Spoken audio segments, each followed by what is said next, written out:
And now, Starliner Media presents Music Night at the Majestic's Holiday Extravaganza with your host, Michael Boswell.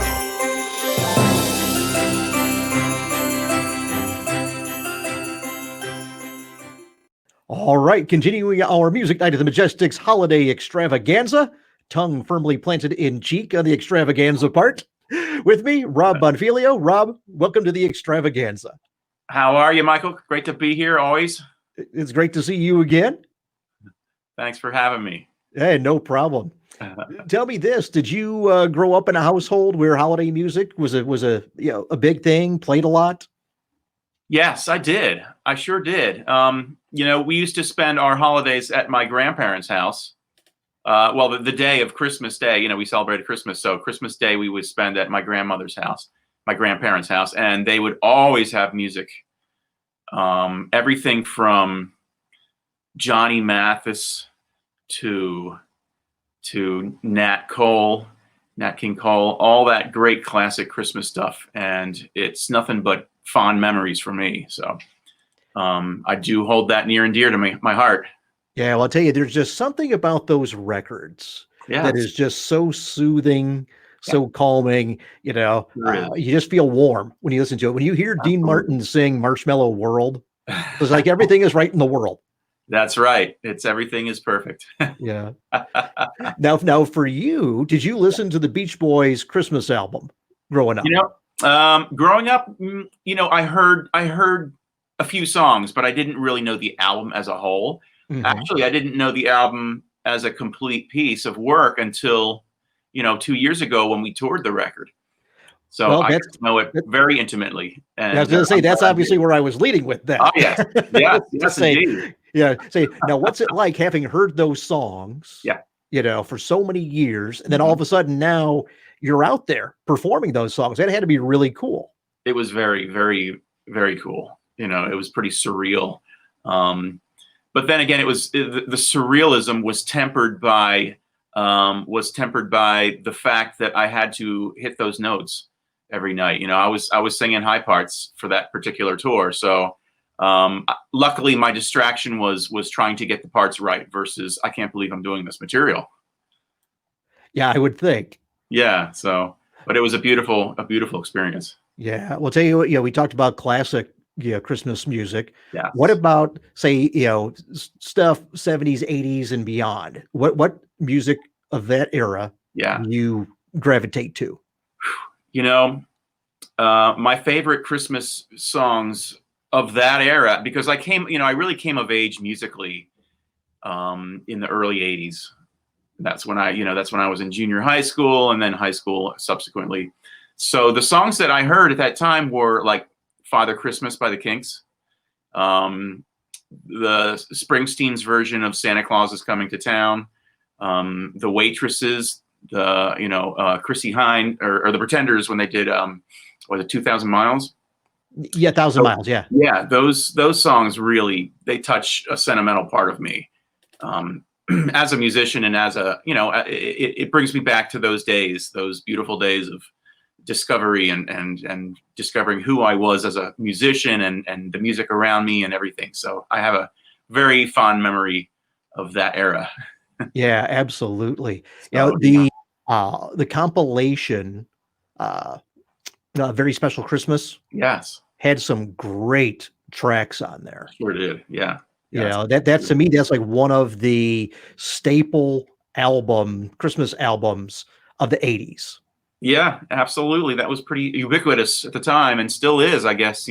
That's a sign of a great classic recording is being able to hear those throughout every season that passes. It's still fresh, and there it is. Yeah, love it. Yeah, it really kind of defines that era. It sure does. Does. Now, Christmas memories as a kid. What's some of the Christmas memories that immediately come to mind for you?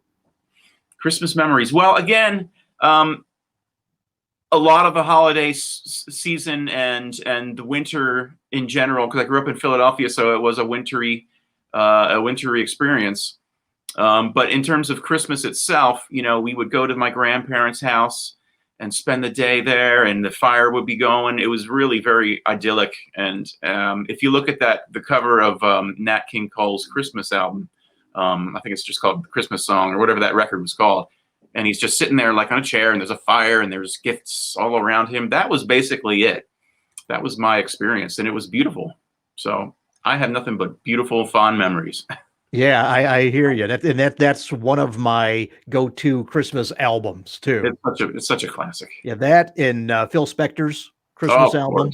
Absolutely. Yeah.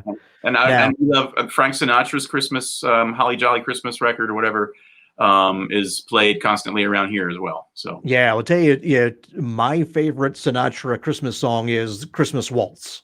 Christmas Waltz. Yes. Yeah, there's just something about that is just so frank. There you go. That's a great adjective. He's one of the few people you can go, it's just so frank. It's just so frank. It's just so frank. Absolutely. Now, I'd be remiss if we didn't talk about, well, actually, while we're doing memories, about as an adult. Yeah. You know, as a parent, obviously your perspective changes. What's that like for you now, those kind of memories? You know, I live vicariously through my children at this point in terms of holidays and Christmas and whatnot. Because, you know, as you get older, things get complicated, and holidays are less and less about just pure excitement and pure, I don't know, visceral experience. It becomes more the day-to-day and trying to make the best of it for someone else. And in that case is my kids. So I try to live vicariously through them, and it's been great. It's definitely different than being a kid, but it's nice to share that and to watch them experience that themselves and give them a little bit of what I felt growing up, try to give that to them. Yeah. Now tell me this, as a kid, you know, I was like trying to sneak a peek. I'd like wake up at, 2 a.m. And and then couldn't fall back to sleep because I wanted to see what was there. You know, are your kids like that, or they just figure out the stuff's going to be there?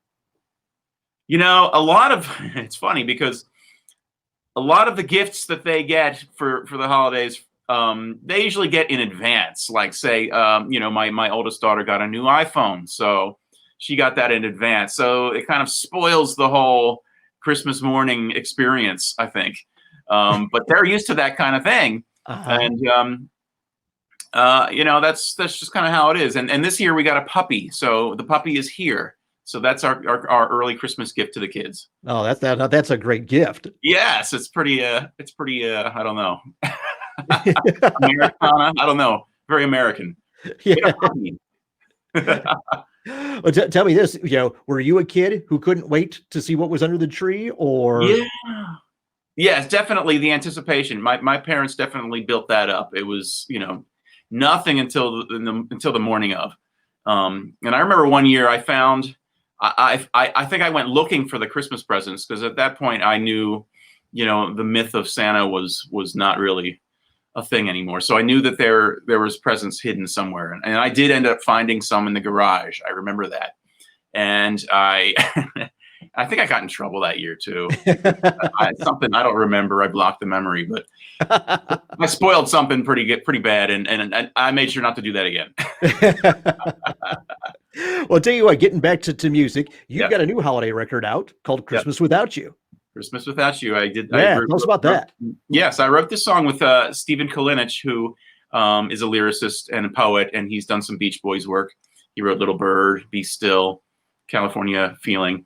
And he presented me with some lyrics, and we actually did this song a couple years back, and it really fell together really quickly for me. Sometimes I find it difficult to be handed a sheet of lyrics and say, here, write music to that. But this particular set of words resonated with me, and I was able to put music to it really quickly. And so I did that. I recorded the track, I sung the track, and we put it out on a limited edition vinyl, 7-inch vinyl. So there you go. Happy Christmas. All right. And folks can get that at your website, robbonfiglio.com.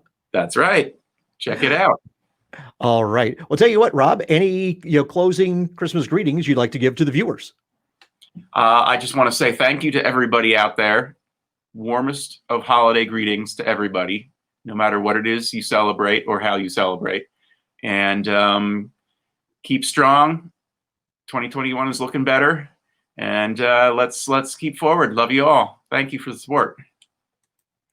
All right, Rob, I'll tell you what, thank you for joining us here on our Extravaganza. Always great to talk to you. Thank you. I should have put my Christmas hat on. I didn't think about it. Sorry. Next year. Next year. That's how positive I am. That's right. Good for you. This next year. Yes. All right. On that note, everybody, thank you much for watching. Thank you so much, Michael. Bye-bye.